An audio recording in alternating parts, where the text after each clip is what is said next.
Exactly 1 minute past the top of the hour. We continue our pace with our conversation, looking at matters of economy, taxation, budgeting, and spending. Basically, just the state of economy and where we are as a country. And now we continue this conversation, still holding court with Dr. Maina Kamau, who is a business consultant. Dr. again, thank you so much for your time into this conversation. And let's just make progress and move from debt a bit and talk about taxation. Yes. And we had said earlier that from what we've had in terms of history, and even for the previous financial year, 2.1 trillion is what we've collected and what the threshold was. Now we're looking at increasing that to 2.7 trillion in this financial year. And in the next 5 years, the president did say that we want to double that to about 4.14 trillion thereabout. And so then this regime has been very vocal about expanding the tax bracket. And there's a specific sector I want us to touch on just for a bit. This was the M-Pesa transaction, to a point where KRA was actually mulling over looking into those transactions and receipts and see how best we can perhaps use that as an avenue to expand our tax brackets. So what I really want to get from you is that a good idea? Because one would argue that not all transactions are business related. So then how would you want to think about taxing this form of transactions as a way of increasing and expanding the tax bracket? Thank you very much, Doreen. When the government says that it is targeting M-Pesa transactions, it is not necessarily saying that whatever the money that goes through your M-Pesa statement is the one that will be taxed. Yeah, please clarify. Yes, this is because taxes are levied on profits, not on the sales. For instance, if I have a hardware and my hardware is able to sell goods worth 100,000 per month, that it is, I will not pay taxes on the 100,000. I will be allowed to say when I sold goods worth 100,000, I deduct purchases. Probably I had bought those goods at 50,000. Then I will have paid. I'm left with 50,000. Then I say I paid my workers, my employees, for instance, another 30,000. After I deduct everything, I'm left with 20,000 as my profit. Now that's what I will pay taxes on. And the corporate tax rate in Kenya is 30%. So I will pay 30% of 20,000. And that's about 6,000. So in the event that the government sends us my bank statement or even the M-Pesa statement, I will just need to demonstrate that whatever that went through that M-Pesa statement, it is not profit. It is basically items that I was selling. So burden lies with who? That you have to demonstrate this one? Actually, it's a good question, because I believe you have ever had a person who is been asked by KRA to pay taxes of about 100 million. What KRA does is if they feel that you are evading taxes, and then they get hold of your bank statements and financial information, whatever income that they see coming, they find out that came through your bank accounts or M-Pesa statements for a period of 1 year, they assume that is profit. They assume it is profit. Now it is the burden lies on you to prove to them that this actually was not profit. These were just sales. And the way now you demonstrate to them is you show them your records of purchases. You show them the records of expenses. If you are paying rent, you need to show them that I did pay rent for my premises, my business premises. I actually paid salaries to my employees. So the burden of proof is on the business person. Basically on you as a person, as an individual, or the business altogether. Now when you look at that, does it indicate to you that perhaps there are some areas where we hadn't thought about in terms of increasing the tax bracket? Because I mean, when you look at M-Pesa transactions, for instance, who would have thought that this could actually be an avenue that would have been brought on board in terms of increasing the tax bracket, as opposed to already increasing taxation to the demographic which is already taxed? Does it indicate that maybe there are some areas where we need to also be thinking over in terms of expanding our tax bracket, perhaps just to increase our revenue? Yes, for sure. And there was a trending issue last year when the taxman had actually given had suggested that they are going to audit people's lifestyle. That whatever you are posting on social media, they will use that to determine whether you are paying the correct taxes or not.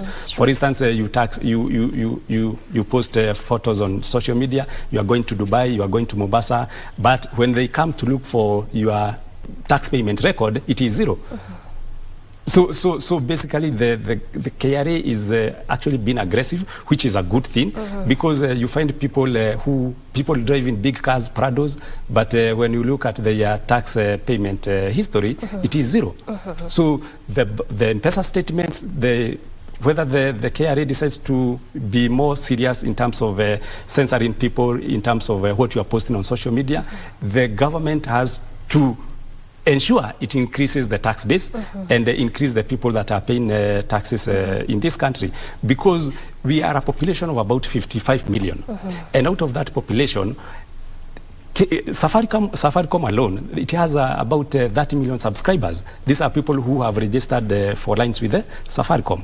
But for you to register with Safaricom, you need to have a KRA PIN. Yes. And no, not necessarily a KRA PIN. You need to have an ID. Yes. So any person who has an ID should also be registered with KRA as a taxpayer. So basically backing the onboarding of 18-year-olds and above into the tax bracket. Actually, it is law. It is not new law. Well, law says... So then you have a KRA PIN and then you pay tax and you're not doing anything. Just explain to me, how does that work? Yes.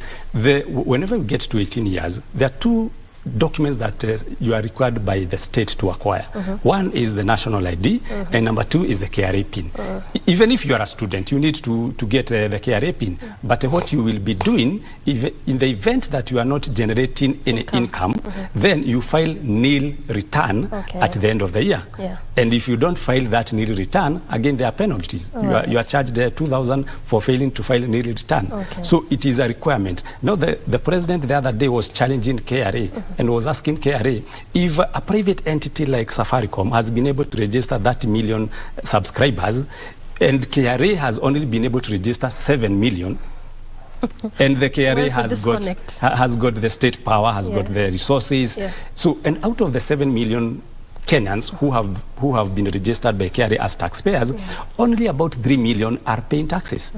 The rest 4 million are either not paying or they are filing nil return. So the 3 million are the ones that you will hear they say they are overtaxed, and it is true. 3 million out of a 55 million population. Out of 55 million population. You might say that the people who are in the working age bracket is about 24 million, but again 3 out of 24 million, it is on the lower side. Because the rest are on the other side, SMEs, which we'll talk about also that. But again, I felt that was important to clarify, because the time we have this statement of onboarding anyone who's 18 years and above to the tax bracket, all of us just thought, okay, so what is this person doing that they have to pay taxes? But then now you're just telling us that indeed it's actually a requirement to get these two documents. So at the point where you're not getting any income of any sort, then you file nil returns. So then at the point where you're not filing nil returns, is now when you get a penalty. Makes a lot of sense. Now, out of this population of 24 million, only 3 million actually get to pay their taxes. And there's also been quite the conversation there on how we can get still on board those in the small, medium enterprises, micro, small and medium enterprises into the tax bracket. And there's also been a concern when it comes to payment of the fees, the levies and all these charges. In fact, I remember when the governor of Nairobi was contesting for this seat as a candidate, then he did say that one of his key agendas would be to collapse all these documents into one, because this SME person who's, as most would say, they're not making quite a lot, you still want them to pay for all these levies and fees and charges and the likes, and they will still want, and you still want to get them into the tax bracket and pay taxes. So then whatever they are making, all of it goes into this small, or these payments here and there. How do we collapse all this into one? How do we get this sector? Because it's quite a lot. You can imagine out of 24, only 3 million being taxed. It just shows you the deficit, the 21 can be in a position to pay taxes, but they are not, because something is not structured correctly. How do we consolidate all this, Dr. I think it is true. There are two things that are very certain in life. That is death and paying of taxes. And payment of taxes should not be a preserve of those people who have the ability to pay. Because Kenya, we have a tax system that is called the progressive tax system, that you are charged more as you earn more. And that's why even in terms of pay as you earn, the people who have a salary of less than 24,000 per month, they are not taxed anything. Is that true? Yes, they are not taxed anything. And how that works is that every Kenyan is given a tax relief by the government of 2,400. A tax relief of 2,400. So any income that is between 0 and 24,000, it is taxed at a rate of 10%. So it's still taxed? It is taxed, but again, you are given a relief. Okay. So the whole point is that, yes, it's taxed, but slightly lower. It's lower than the relief. Okay. It's lower than the relief. So the next batch from 24,000 to 32,000, it is taxed at 15%. Then the other one at 20%. The more you earn, the more the tax rate continues to increase. So in terms of the SME people, there's a tax that was introduced by the government about 2 years ago. It is called the turnover tax. Turnover tax just require that person who has a shop or who operates a business in the village or here in Nairobi in urban areas, but is under the bracket of SMEs, he is required to pay only 1% of the total sales as taxes. So if this person has sold sales of about 100,000 in a month, the same case for a hardware, this person is only required to pay 1% to the government, which is 1,000. So of all the sales that they have of all the sales. But now this one, the main difference between turnover tax and the normal tax that we are all conversant with, that is called the income tax, is the income tax is charged at a rate of 30% for a corporate, for someone who is trading under a limited liability form of a business.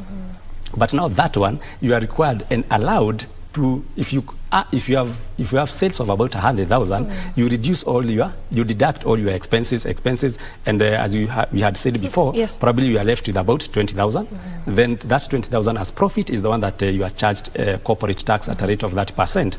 But since the government is aware that some people may not be able to employ an accountant, or for the government to make it easier for SME people, they just say, we will not subject you to a lot of calculations. You just keep your sales record. If it is 100,000, just give us 1% of that. Of that. Okay. But now you see, even after the government has come with such a creative and innovative idea, most SMEs, they're still not paying. Why are they still not paying? From where you sit, why could this be the case?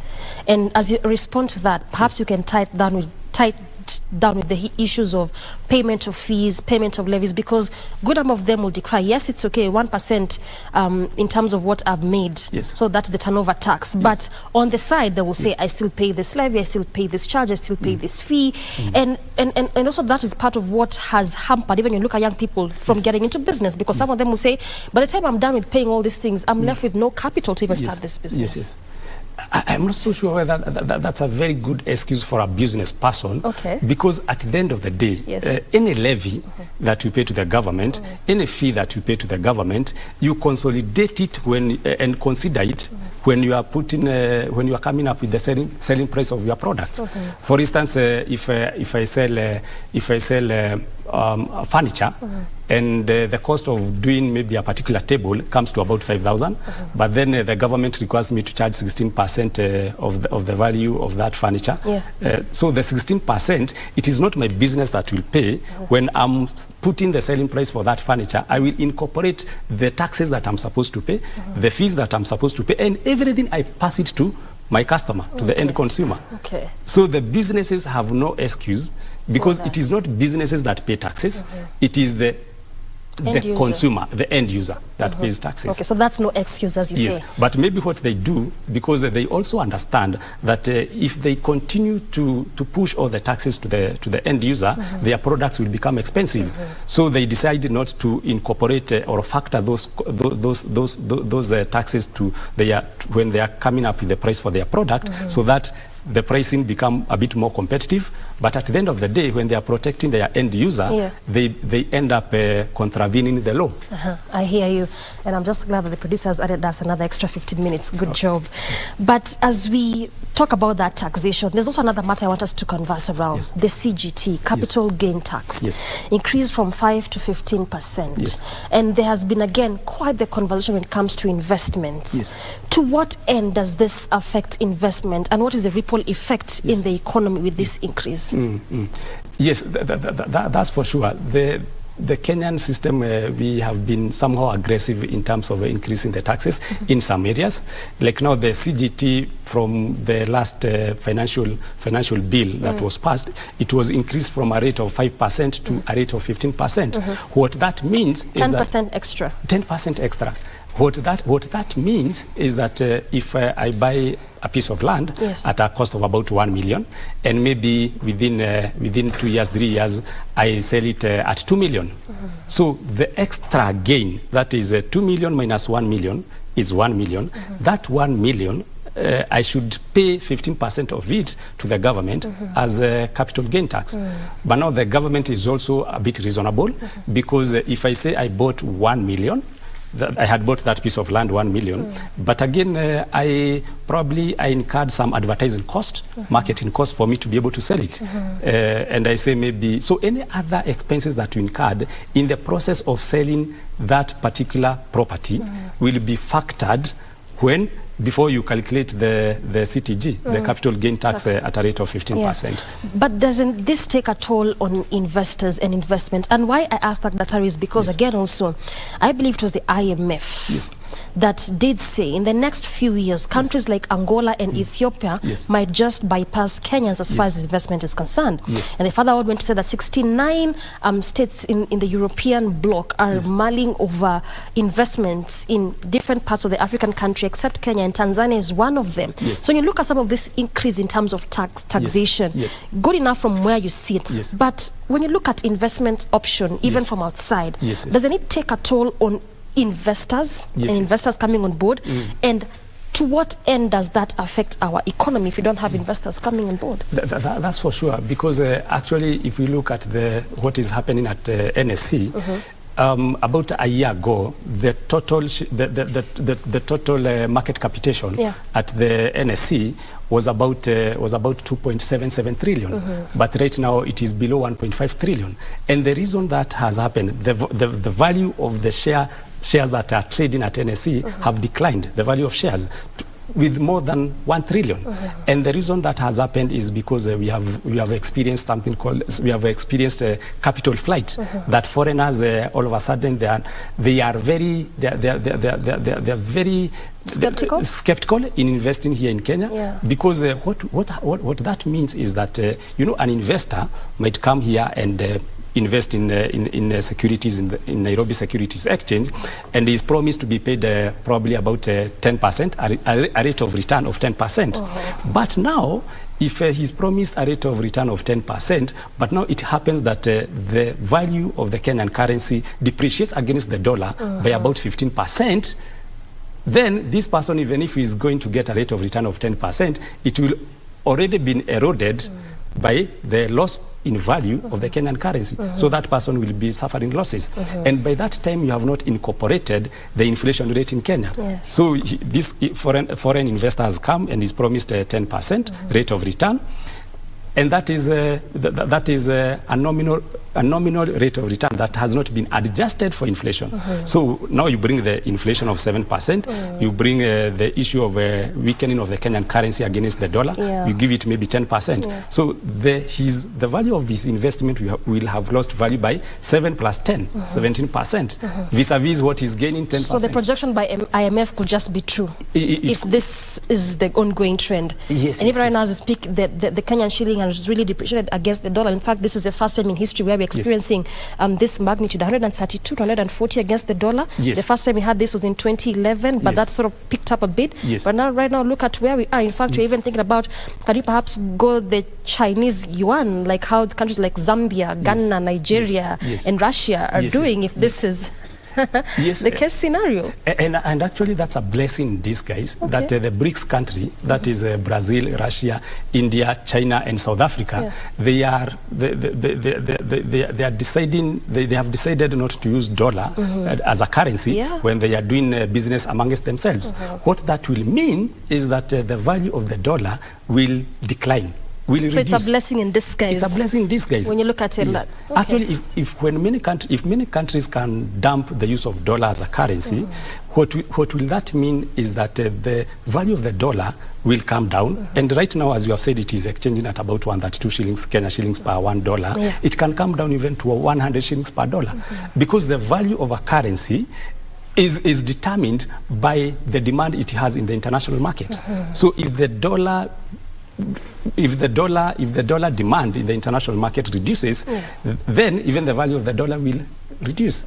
So we, as the country that are heavily indebted, are the ones that are likely to gain because of the loss in the value of the dollar. But many investors, the ones that have invested heavily in dollars, in the dollar currency, will suffer huge losses. So they might try as much as possible to prevent that from happening. Now that you're saying that for those investors who've invested, they might just suffer huge losses, does that explain why we've been seeing companies, especially international companies, exiting the market? Classical case when you had Hilton perhaps do that. There's another company around in industrial area, the name eludes me a bit. We had De La Rue, which has been the printing firm for years in this country, and when they lost that KRA tax road, they just opted, you know what?